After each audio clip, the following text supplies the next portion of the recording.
Congolaises, Congolais, mes très chers compatriotes.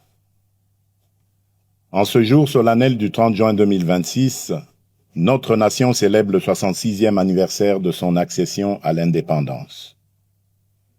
66 ans se sont écoulés depuis ce jour historique où le peuple congolais, après de longues années de domination coloniale, s'est levé dans sa dignité pour affirmer devant le monde son droit inaliénable à la liberté, à l'autodétermination et à la maîtrise de son destin. Le 30 juin n'est donc pas une simple date de notre calendrier républicain. Il est à la fois une mémoire, une promesse et une responsabilité. Il est la mémoire de celles et ceux qui, par leur courage et leur sacrifice, ont ouvert le chemin de notre liberté. Pour eux, l'unité, la dignité et la souveraineté du peuple congolais avaient plus de valeur que leur propre vie.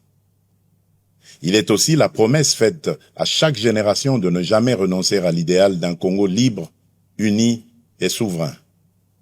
Il est enfin une responsabilité, celle de protéger, d'approfondir et d'incarner chaque jour l'indépendance conquise par nos pères dans nos institutions, notre économie, notre diplomatie, notre défense nationale et notre engagement collectif au service de la République.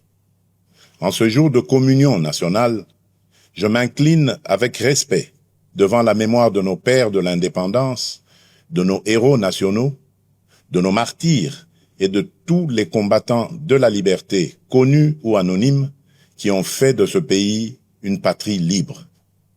Je rends un hommage particulier à Joseph Kasavubu, à Patrice Emery Lumumba, ainsi qu'à tous les bâtisseurs de notre conscience nationale. Je rends également hommage à toutes les femmes et à tous les hommes qui, dans nos villages, nos villes, nos écoles, nos églises, nos administrations, nos mines, nos champs, nos marchés, nos entreprises et nos familles, continuent chaque jour par leur travail, leur courage et leur résilience de porter la République à bout de bras. Mes très chers compatriotes, cette année encore, notre fête nationale intervient dans un contexte grave. À l'est de notre pays, nos compatriotes continuent de subir les conséquences douloureuses de l'agression, de l'activisme des groupes armés, du terrorisme, des violences contre les civils, des déplacements forcés, des pillages, des prédations économiques et des violations répétées du droit international. Je pense en cet instant à nos frères et sœurs du Nord Kivu, du Sud Kivu, de l'Ituri, du Tanganyika, du Maniema et de toutes les zones meurtries par l'insécurité. Je pense aux familles endeuillées, aux déplacés contraints de vivre loin de leurs terres, aux femmes victimes de violences, aux enfants privés d'école, aux paysans privés de leurs champs, aux commerçants privés de leurs activités et aux jeunes privés de perspectives par la guerre et la peur. À chacun d'entre eux, je veux redire, au nom de la nation tout entière, vous n'êtes pas oubliés. Votre douleur est celle de toute la République et votre sécurité demeure une priorité absolue de mon action. Je rends un hommage solennel à nos forces armées, à notre police nationale, à nos services de sécurité ainsi qu'aux résistants patriotes Wazalendo engagés dans le cadre légal de la défense de la patrie. À vous qui tenez les lignes, qui défendez nos frontières et qui protégez nos populations, la nation reconnaissante vous dit merci. Votre courage est le rempart de notre souveraineté et votre engagement restera inscrit dans la mémoire de la République. Mes très chers compatriotes, l'année dernière, à la même période, je m'adressais à vous au lendemain d'avancées diplomatiques importantes, notamment dans le cadre de l'accord de Washington et des discussions de Doha. Ces démarches avaient ouvert une espérance et replacé la tragédie congolaise au cœur des agendas régionaux et internationaux. Elles ont surtout consacré une vérité essentielle. aucune paix durable dans la région des Grands Lacs ne peut se bâtir contre la souveraineté de la République démocratique du Congo, ni au détriment de la dignité de son peuple. Le choix de la diplomatie n'a jamais été un signe de faiblesse. Il fut le choix de la responsabilité, de la maîtrise et de la recherche, par tous les moyens légitimes, de la fin des souffrances imposées à nos populations.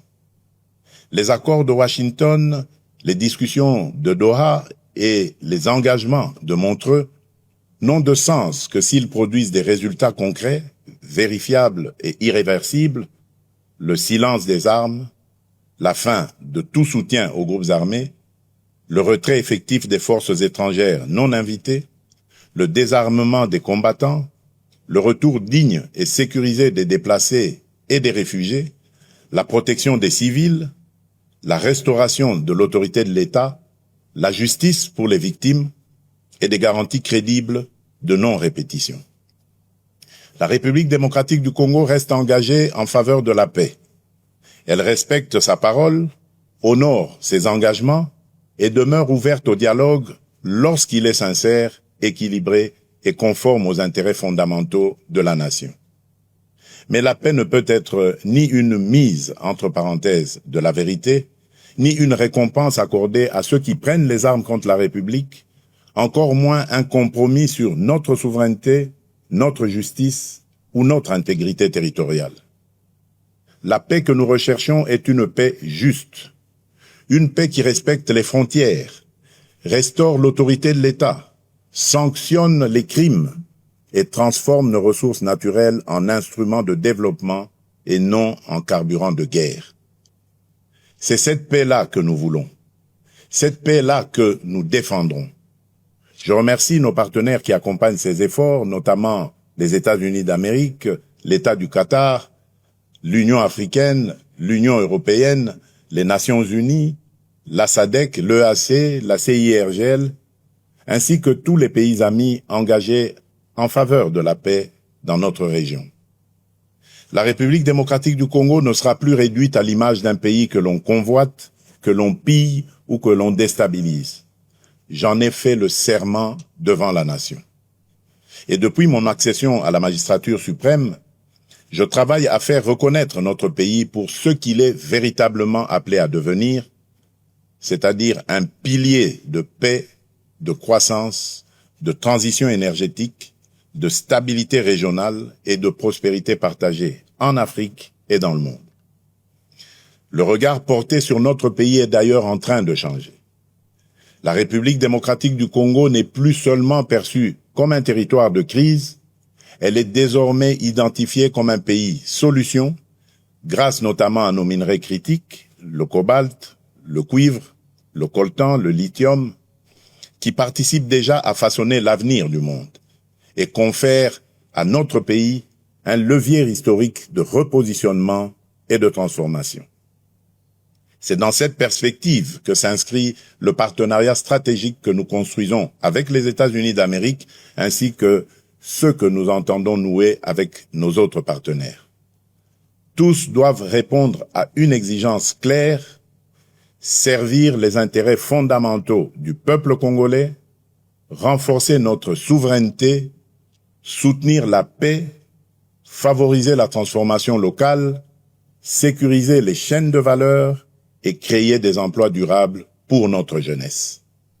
Le temps où nos minerais étaient extraits chez nous, exportés à l'état brut, valorisés ailleurs, puis revendus au monde pendant que nos populations demeuraient dans la pauvreté, appartient désormais au passé. C'est dans cette même perspective que la République démocratique du Congo assume la présidence de la Conférence internationale sur la région des Grands Lacs, la CIRGL, avec l'ambition d'en faire un cadre plus utile, plus responsable et plus efficace au service de la paix, de la sécurité, de la stabilité et du développement partagé. Nous y défendons des principes clairs de respect de l'intégrité territoriale des États, de non-ingérence, de lutte contre l'exploitation illégale des ressources naturelles, d'intégration économique, de sécurité collective et de responsabilité face aux engagements pris. C'est également cette voix que notre pays portera au Conseil de sécurité des Nations Unies notamment lors de la réunion de haut niveau que j'aurai l'honneur de présider le mois prochain sur les liens entre ressources naturelles, paix, sécurité et développement durable. Notre message sera clair. Les ressources naturelles de la République démocratique du Congo ne doivent plus être regardées comme une malédiction. Elles doivent devenir un levier de paix, de prospérité, de souveraineté, de justice et de transformation pour le peuple congolais. Mes très chers compatriotes, la santé de nos populations demeure une priorité essentielle de notre action publique. Aucune nation ne peut prétendre à une prospérité durable sans un système de santé solide, accessible et résilient.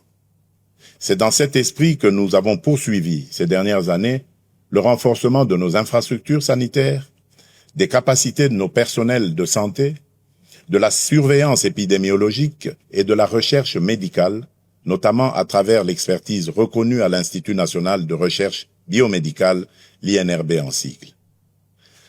Alors que ces efforts se poursuivent, notre pays fait face à une nouvelle épreuve sanitaire, la résurgence de l'épidémie de maladie à virus Ebola causée par la souche Bundibugyo. Cette nouvelle flambée épidémique touche principalement les zones de santé de Rwampara, Mongwalu et Bunia dans la province de l'Ituri. En ces circonstances douloureuses, j'adresse d'abord la compassion de la nation aux familles qui ont perdu un être cher, ainsi qu'à toutes les personnes touchées par cette épreuve.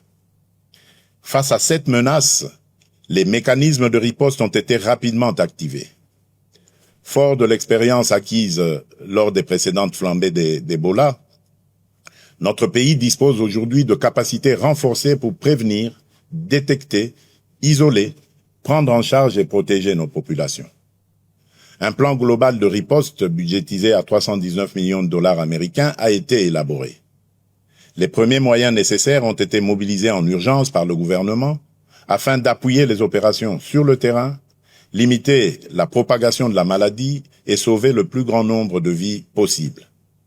Je veux ici saluer le courage et le professionnalisme de nos médecins, chercheurs, infirmiers, techniciens de laboratoire, agents de santé communautaires, équipes de surveillance, autorités provinciales, autorités coutumières, partenaires techniques et financiers, ainsi que des communautés locales engagées dans cette riposte. Dans des conditions souvent difficiles, parfois au contact même direct du danger, ces femmes et ces hommes protègent des vies, rassurent les familles, accompagnent les malades et renforcent la résilience de notre système de santé. Ils méritent la reconnaissance de toute la nation. J'appelle nos compatriotes vivant dans les zones concernées, ainsi que l'ensemble de la population, à demeurer vigilants, responsables et disciplinés. Ebola n'est ni une rumeur, ni une honte. C'est une urgence sanitaire qui exige responsabilité, solidarité et vérité. Je demande à chacune et à chacun de respecter les consignes des autorités sanitaires, d'observer les mesures d'hygiène, de signaler immédiatement tout cas suspect, d'éviter les pratiques à risque et de ne pas céder à la désinformation. Dans cette épreuve, notre force résidera dans la confiance, la discipline collective, la solidarité nationale et la capacité de l'État à agir rapidement, efficacement et au plus près des populations. Mes très chers compatriotes, en ce jour particulier, je voudrais m'adresser à toutes les Congolaises et à tous les Congolais au-delà des convictions, des sensibilités et des appartenances politiques. Notre pays traverse des débats politiques importants. Cela est normal dans une démocratie vivante. Le débat est légitime, le désaccord est naturel, la contradiction est utile lorsqu'il s'exprime dans le respect de la République, de ses institutions, de ses lois et de l'intérêt supérieur de la nation. Je veux cependant rappeler un principe essentiel: aucune ambition personnelle ou partisane ne vaut plus que la paix de tous. Aucune divergence politique ne doit être plus forte que l'unité de la République. Aucune stratégie de conquête ou de contestation du pouvoir ne doit fragiliser la souveraineté du peuple congolais. J'entends les discussions suscitées autour de la Constitution et des réformes institutionnelles. Dans une démocratie, aucune question d'intérêt national ne doit être confisquée ni interdite de réflexion. Mais dans le même temps, aucun débat touchant au pacte fondamental de la nation ne peut être conduit dans la précipitation, la manipulation ou l'obsession politicienne. La Constitution n'est ni un instrument de circonstance, ni un objet de convenance. Elle organise notre vie commune, garantit l'équilibre de nos institutions, consacre les droits du peuple et protège la stabilité de la République. En débattre exige donc sérénité, rigueur, transparence et sens élevé de l'intérêt général. Ma responsabilité comme chef de l'État et garant de la nation est de veiller à ce que les débats engageant l'avenir du pays se tiennent dans le respect de la Constitution, de l'État de droit, des institutions et de la souveraineté populaire. Elle est aussi d'écouter, d'apaiser, de clarifier et, lorsque cela s'impose, de rechercher les voies d'un consensus national responsable. S'agissant de la loi référendaire adoptée par les deux chambres du Parlement, je tiens à rappeler qu'elle relève du fonctionnement normal de nos institutions et du principe de séparation des pouvoirs. Dans une république démocratique, le Parlement débat, délibère et légifère. Le président de la République, garant du bon fonctionnement des institutions, exerce les prérogatives que lui confère la Constitution. Les juridictions compétentes, quant à elles, veillent au respect de l'ordre constitutionnel et de l'état de droit. C'est dans cet esprit de coopération interinstitutionnelle et de respect de l'état de droit que j'ai déféré cette loi à la Cour constitutionnelle aux fins d'examen de sa constitutionnalité avant sa promulgation éventuelle conformément à l'article 160 alinéa 3 de notre Constitution. Cette démarche procède d'une conviction républicaine profonde. Dans une démocratie, aucune décision, aussi importante soit-elle, ne saurait s'affranchir des règles, des procédures et des garanties que nous impose la loi fondamentale. La République ne ferme pas la porte à aucun de ses enfants d'ailleurs, dès lors qu'ils choisissent la voie de la paix, du dialogue, du respect des institutions et de la loyauté envers la nation. Mais le dialogue ne peut être détourné de son sens. Il ne saurait devenir un instrument de pression, de contournement des institutions ou de remise en cause de la volonté du peuple telle qu'elle s'exprime conformément à la Constitution et aux lois de la République. Le peuple congolais est le seul souverain. Nul ne peut parler durablement au nom de la nation contre la nation elle-même. Nul ne peut prétendre défendre la démocratie tout en refusant les principes qui la fondent, à savoir le débat libre, le respect des institutions, la séparation des pouvoirs, la souveraineté populaire et la responsabilité devant le peuple. À ce stade, je voudrais surtout insister sur un point avec la plus grande fermeté: le recours à la violence, aux armes, à la haine, à la désinformation ou à toute forme d'atteinte à notre souveraineté et à notre intégrité territoriale ne saurait constituer un mode d'expression politique. Il ne peut en aucun cas ouvrir un droit particulier à la négociation, ni placer ceux qui menacent la République au-dessus de ceux qui respectent ses lois. Nous pouvons débattre, diverger et nous opposer dans le cadre républicain. Mais nous n'avons pas le droit d'affaiblir la nation au moment où elle fait face à des menaces existentielles. Face aux défis qui pèsent sur notre pays, l'unité nationale n'est pas une option, elle est une exigence historique, elle est un impératif absolu. J'appelle donc les acteurs politiques, de la majorité comme de l'opposition, les responsables sociaux, religieux, économiques, médiatiques et associatifs, ainsi que l'ensemble de la société civile, à faire preuve de hauteur, de retenue et de responsabilité. Mes très chers compatriotes, au milieu des épreuves que traverse notre nation, cette année nous aura également offert un puissant motif de fierté collective. Nos léopards viennent d'écrire une page historique du football congolais. 52 ans après notre dernière participation à une Coupe du Monde, ils ont non seulement ramené la République démocratique du Congo sur la scène mondiale, mais ils viennent aussi de franchir, avec courage et panache, un cap inédit de notre histoire sportive. Par leur brillante victoire face à l'Ouzbékistan, sur le score de 3-1, nos léopards se sont qualifiés pour la phase à élimination directe, offrant à notre peuple une joie immense, une émotion rare et une fierté qui dépasse le seul cadre du sport. Au-delà du résultat, cette victoire porte une signification profonde. Elle nous rappelle qu'aucun objectif n'est hors de portée lorsque la discipline, le travail, la solidarité et la foi en nos propres forces se conjuguent. Pendant plusieurs semaines, nos différences se sont effacées derrière un même drapeau. Le Nord et le Sud, l'Est et l'Ouest, les Congolais de l'intérieur comme ceux de la diaspora ont vibré d'un même cœur, dans une même ferveur et avec une même fierté. Voilà l'image du Congo que nous devons préserver et faire grandir. Un Congo uni, ambitieux, résilient et déterminé à tenir son rang parmi les nations. Par leur courage, leur combativité et leur attachement au maillot national, nos léopards ont rappelé au monde que la République démocratique du Congo ne se résume pas à ses crises.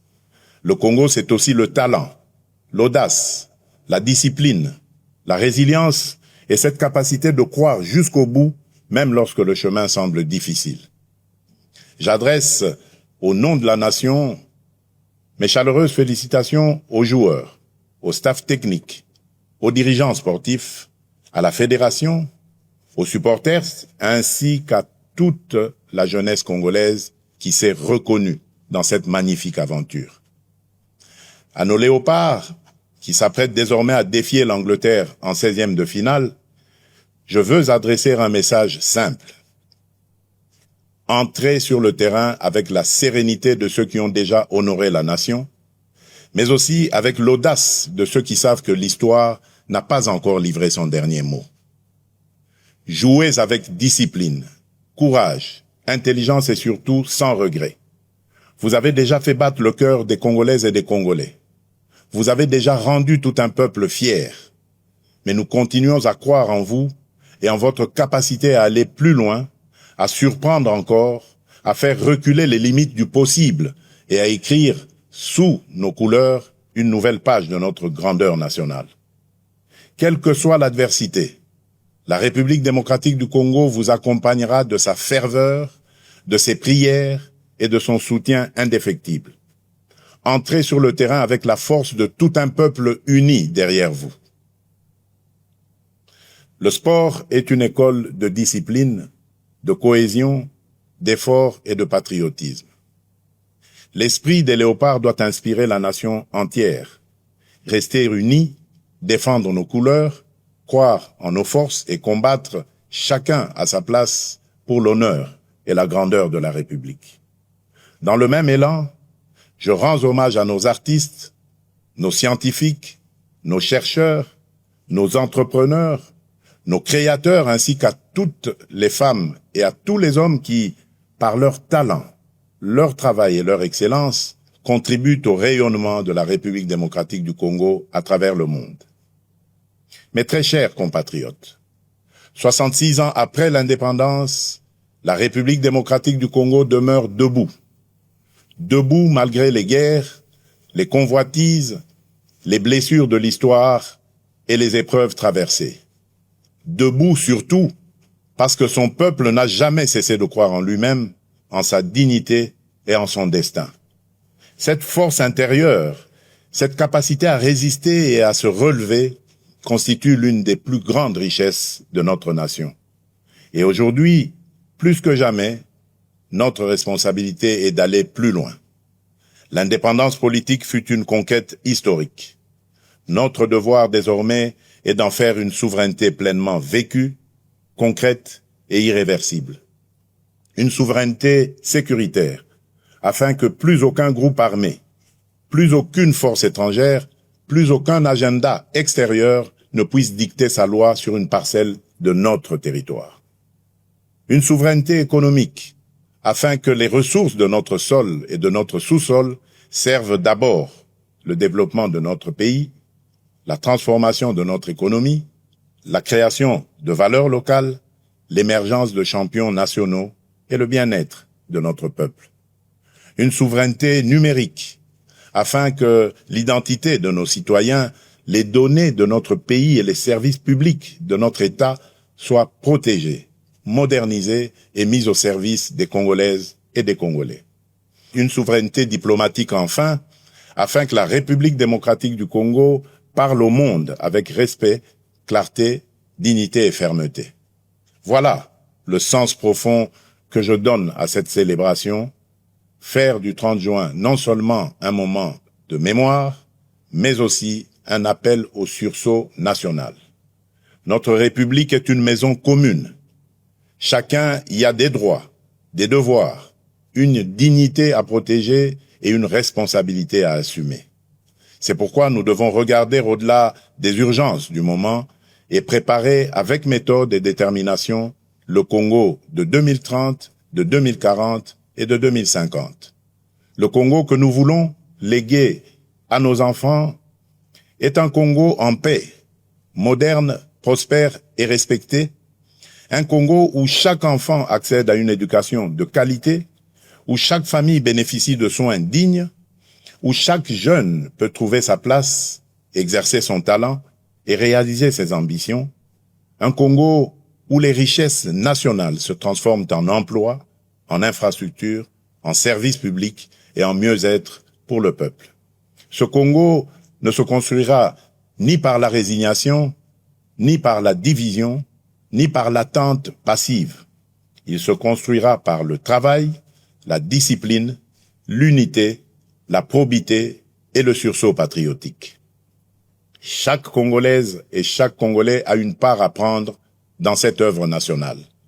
L'enseignant qui forme avec conscience, le soldat qui protège avec honneur, le policier qui sécurise sans abuser, le médecin qui soigne avec dévouement, le fonctionnaire qui sert avec probité, le magistrat qui rend justice avec indépendance, l'entrepreneur qui crée des emplois, le jeune qui innove, les parents qui éduquent dans les valeurs, le citoyen qui respecte la loi et protège le bien public, la diaspora qui investit, transmet et valorise le pays.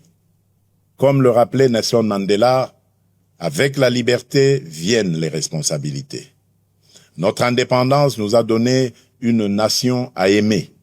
Elle nous confie aussi une république à servir, à protéger et à élever. Car le patriotisme n'est pas seulement un sentiment. Il est une conduite, une discipline, une manière de servir, de protéger, de respecter et d'élever la nation.